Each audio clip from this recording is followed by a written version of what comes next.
defines leadership as the position or function of being a leader, a person who guides or directs a group.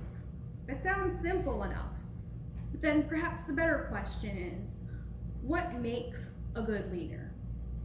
Before working on this leadership project, this assignment, I used to think that a good leader was your stereotypical stern CEO who was telling everybody what to do.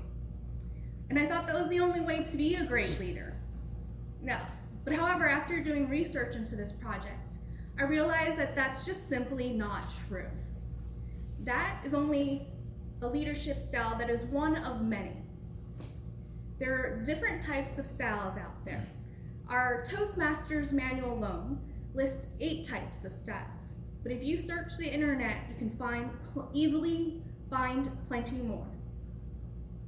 People have a diverse set of personalities, and along with that, there's a diverse set of leadership styles that go along with all these personalities. And different situations call for different styles, and different types of styles may work equally well for a given scenario. Today, I want to discuss the original 3 types of leadership skills or styles that were first studied by psychologists in 1939. The reason why I want to discuss them is because they were the building blocks. The original 3 are the building blocks for subsequent studies that came after. And these original styles are autocratic, democratic, and delegative. The first type is what I originally thought, the stereotypical. In this type of style, the autocratic style, the leader takes full authority and assumes all responsibility. This type of leadership style is really focused more on the person being the commander or the leader, controlling the followers. And there's clearly a division between the leader and the followers. The autocratic leaders make decisions independent with little output from the rest of the groups. And other characteristics of this type of leader is they're very focused on the end goal. They provide long-term direction and rely a lot on their own knowledge and expertise. They try to inspire enthusiasm for their mission, and they set very clear directions and set the standards. And where their style really excels and where it's effective is where that explicit guidance is required.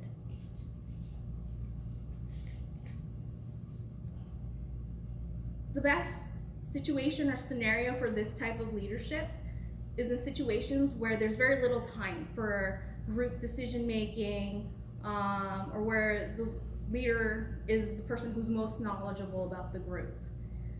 It's also good for scenarios where you need rapid fire decisions and you need decisive actions. You don't want to be stuck in a meeting where people are just brainstorming back and forth and you don't actually get anywhere, especially when you have a short time frame to make that decision in. However, the problem with this type of leadership style is it can also create dysfunction and even hostile environments. It can set people and followers against the leader. And I'm sure you can find examples of that in everyday life. Probably one very good example.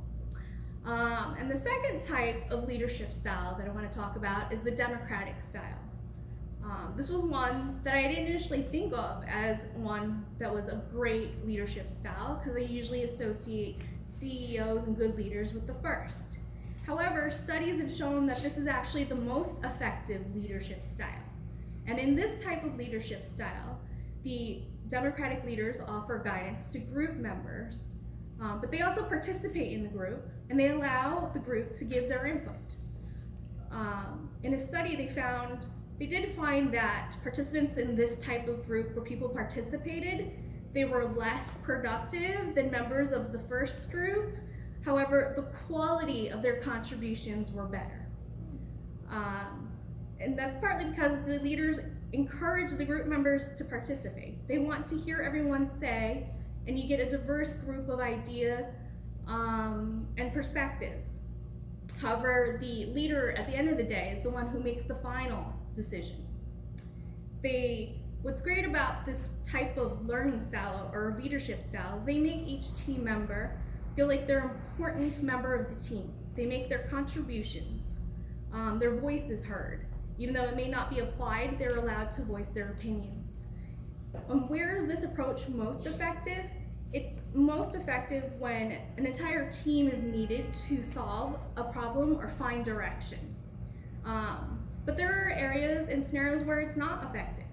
It's where it could be limiting.